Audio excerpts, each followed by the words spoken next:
வயல்காட்டில் அறுவடைக்கு வர சொல்லி தலையாரி சொல்லி அனுப்பியிருந்தார் என மரிக்கொழுந்துவிடம் வந்தவள் கூறினாள். மரிக்கொழுந்தோ, சரி, நான் காலையில நேர வயலுக்கு வந்துடுறேன். வயக்காடு ஆற்றங்கரையிலிருந்து எத்தனை தூரம் என கேட்டால் வந்திருந்த பெண்ணிடம். ஆத்துக்கு அடுத்தாப்புலதான் வயக்காடு, அதனால சுமக்கிறதுக்கெல்லாம் அவ்வளோ தூரம் இருக்காது. அறுத்து வயல்ல இருந்து வண்டிக்கு ஏற்றி விட்டுட்டு மதியானம் கஞ்சி குடிக்க வீட்டுக்கு வந்துடலாம் என்றாள் வந்தவள். சரி சரி, நான் காலையில நேரே வந்துடுறேன் என சொல்லிவிட்டு வந்த பெண்ணை அனுப்பிவிட்டு வீட்டினுள் வந்தாள் மரிக்கொழுந்து. மண்ணடுப்பில் பொங்கிய சோற்றுப்பானை மூடியை திறந்து கீழே வைத்துவிட்டு மர அகப்பையில் சோற்றுக்கோரி வெந்துவிட்டதா என பார்த்தாள்.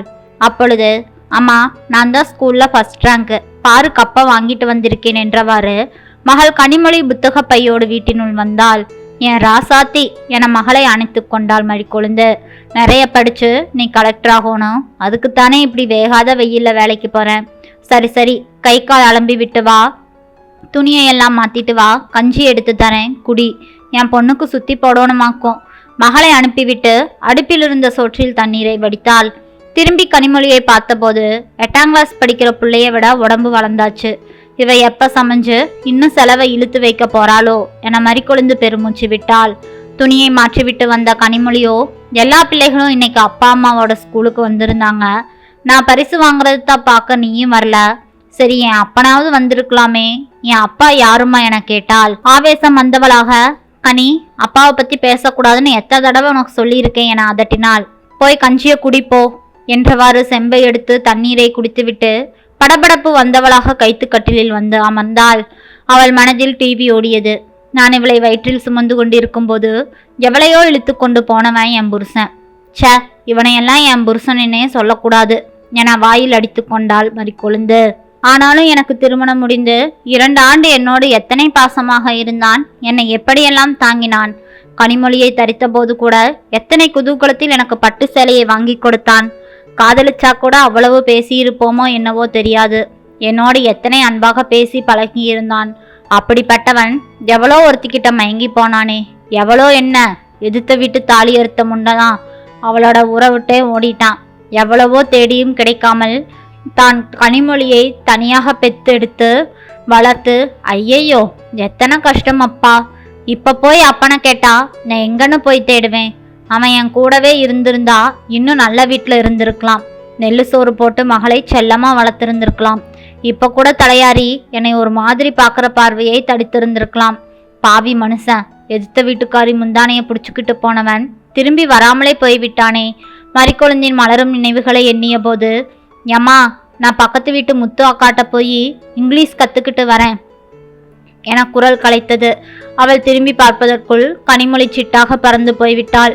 மெதுவாக படுத்து தலை சாய்க்கலாம், இவ படிக்க போனா வரதுக்கு 2 மணி நேரம் ஆகும் என எண்ணி எழுந்து கதவை சாத்த வந்தவள் வாசலில் நிலையலாடியதை பார்த்து யாரு என்றாள்.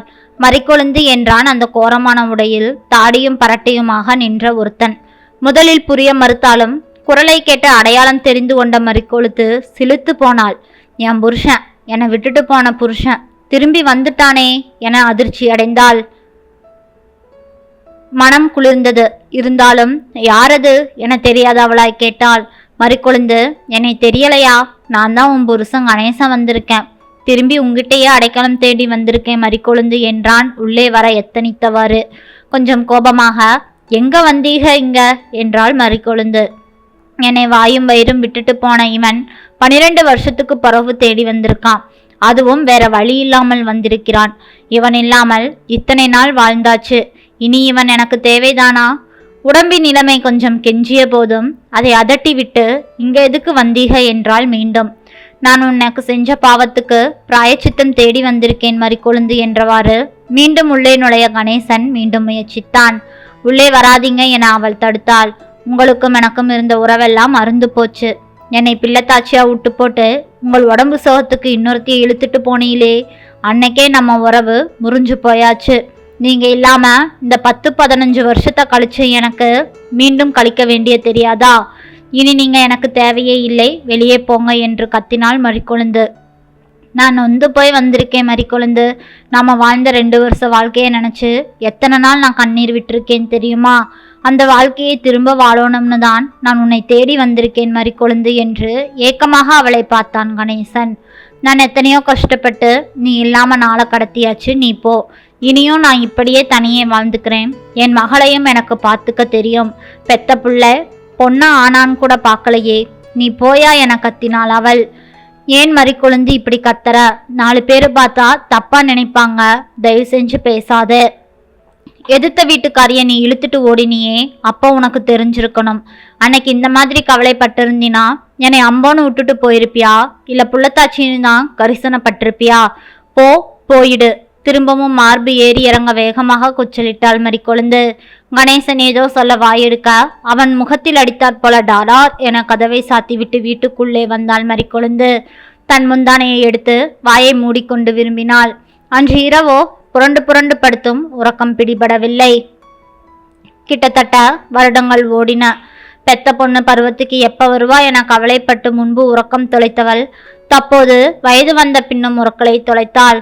மற்ற பெண் குழந்தைகள் 10 வயதிலே வந்துவிட தமது மகள் 15 தொட்டபோதும் பருவத்துக்கு வராததால் உடலில் குறை இருக்குமோ என மருத்துவரிடம் அழைத்து சென்றபோது உடலில் எந்த குறையும் இல்லை, விரைவில் வந்து விடுவாள் என கூறியதும் நிம்மதியடைந்தாள்.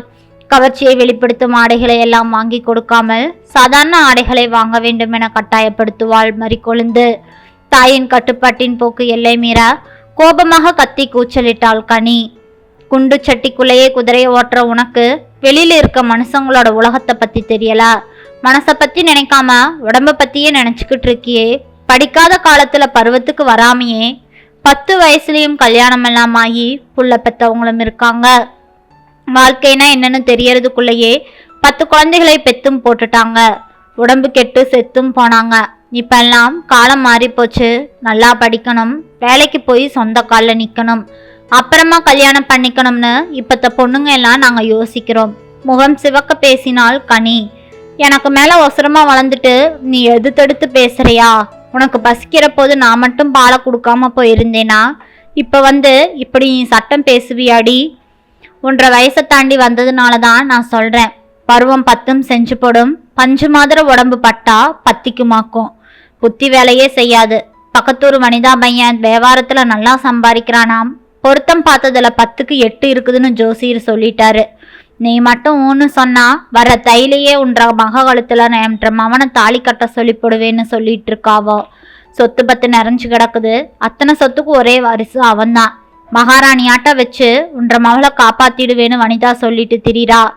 மத்தியானம் வந்தவ ராத்திரி வரைக்கும் இருந்துட்டு சொல்லிட்டு போறாவ. தனது முடிவில் பிடிவாதமாக இருந்தால் மறிக்கொழுந்து. வேலை இல்லைன்னா தான் வேற சிந்தனை வரும். எனக்கு படிக்கிற வேலை இருக்குது. நீ நினைக்கிற மாதிரி எனக்கு தெரியாம எனக்கு எதுவும் நடக்காது. ஊசி இடம் கொடுத்தா தானே நூலும் முளைய முடியும்னு பாட்டி அடிக்கடி சொல்றதோட அர்த்தம் இப்பதான் புரியுது. என்னை கல்யாணம் பண்ண சொல்லி வாதிக்காத. நான் நிறைய சாதிக்கணும். மகளின் பேச்சின் உறுதியால் மறுபேச்சின்றி வீட்டு வேலைகளில் மும்பரமாய் விட்டாள் மறிக்கொழுந்து. படித்து முடித்து வெளிநாட்டு நிறுவனத்தில் வேலை கிடைத்ததும் வேலை செய்யும் இடத்திலேயே வாடகை வீடு எடுத்து தன்னுடன் தங்க தாயையும் அழைத்து சென்றாள் கனி. விமானத்தில் முதலாக ஏறும்போது அச்சப்பட்ட தாயை அரவணைத்து கூட்டிச் சென்று இருக்கையிலே அமரச் செய்தாள் கனி. விமானத்துக்குள் ஆங்கிலத்தில் மட்டுமே பேசிக்கொண்டவர்களை பார்த்தபோது வேறு ஏதோ ஒரு உலகத்துக்குள் நுழைந்து விட்டது போன்ற உணர்வு கொண்டாள் மறிக்கொழுந்து. தன் வாழ்க்கையில் இதெல்லாம் கண்டிராத புதுமையை தன் மகள் சாதித்து காட்டிவிட்டாள் என்ற வைராக்கியம் வந்தது அவளுக்கு. ஒருவருக்கொருவர் ஆண்களும் பெண்களும் கூட கட்டிப்பிடித்து கொண்டார்கள் அங்கே. தப்பு கடவுளே என பார்க்க விரும்பாதவளாய் கண்களை மூடிக்கொண்டதோடு கைகளை வைத்தும் மறைத்து கொண்டாள். கோவையிலிருந்து மகள் வேலை பார்க்கும் பெங்களூர் நகரத்தின் மைய பகுதியில் அபார்ட்மெண்டில் வீட்டில் இருக்களுடன் 1 வாரம் கூட மகளுடன் இருக்க முடியவில்லை. குருவி கூடு மாதர வீட்ல என்றனால இருக்கவே முடியாது சாமி. வேலையும் வேண்டாம், ஒன்றும் வேண்டாம், வா போகலாம் என்ற பிடிவாதம் பிடித்த தாயின் செயலை கண்டு மனம் நொந்து வருந்தினாள் கனி. வேறு வழியின்றி விடுமுறையை எடுத்துக்கொண்டு ஊருக்கு கிளம்பினாள். இன்னொருக்கா வேலைக்கு போகணும்னு நினைச்சினா செத்துப்போன என்ற கட்டையை தாண்டித்தான் போகணும். நான் மட்டும் உசுரோட இருக்கிற வரைக்கும் ஒரெட்டு நகரப்படாது என பேசிய தாயின் செயலை கண்டு எதிர்க்க இயலாமல் கண்ணீர் சிந்தினாள் கனி. திருமணமாகிவிட்டால் தம்மை பற்றின மனபயம் தாயிடம் இருந்து விலகிவிடும். பின் கணவனுடன் வேலைக்கு வெளியூர் செல்லலாம். அதை தடுக்க வாய்ப்பில்லை என்பதை புரிந்தவளாய் மாப்பிள்ளையை தன்னை பெண் பார்க்க வருமாறு தாயிடம் கூற ஓடி வந்து உச்சி முகர்ந்து மகிழ்ந்தாள் மறிக்கொழுந்து. திருமணமாகி 1 மாதம் கழித்து கணவனுடன் வேலைக்கு புறப்பட்ட மகள் கனியை தடுக்கவில்லை மறிக்கொழுந்து. எப்படியோ என்ற சமயம் இறக்கி வச்சு போட்டேன். பொம்பளை பிள்ளைக பருவத்துக்கு வந்துட்டா பெத்த தாய்க்கு மடியில நெருப்பன்ற மாதிரி ஒருத்தங்க கையில பிடிச்சி கொடுக்குற வரைக்கும் கருக்குன்னே பயத்த மனசை பூரான் சுமந்துக்கிட்டு இருக்கணும். ஒன்று நிம்மதியா இருந்து போடுவேன் என தனக்குத்தானே பேசி ஆறுதல் அடைந்து பெருமூச்சு விட்டாள் மறிக்கொழுந்து. இப்படியாக தான் தன்னந்தனியாக கஷ்டப்பட்டு மகளை வளர்த்து ஆளாக்கி நல்லபடியாக அவள் வாழ்க்கையை அமைத்து கொடுத்ததில் மறிக்கொழுந்து ஆனந்த கண்ணீர் விட்டு சந்தோஷமடைந்தாள். நண்பர்களே, இந்த சமூகத்தில் இந்த மாதிரி நிறைய தாய்மார்கள் ஒற்றை பெற்றோராய் தந்தையானாலும் சரி தாயானாலும் சரி அவர்கள் சொசைட்டியில் அவர்களின் குழந்தைகளை நல்ல முறையில் வளர்த்து ஆளாக்குவதில் பெரும்பங்கு வகிக்கின்றன. இந்த கதை பிடிச்சிருந்ததுன்னா மறக்காமல் லைக் பண்ணுங்கள், நம்ம சேனலை சப்ஸ்கிரைப் பண்ணி சப்போர்ட் பண்ணுங்கள். மீண்டும் நாளை வேறொரு கதையில் சந்திக்கலாம். நன்றி நண்பர்களே.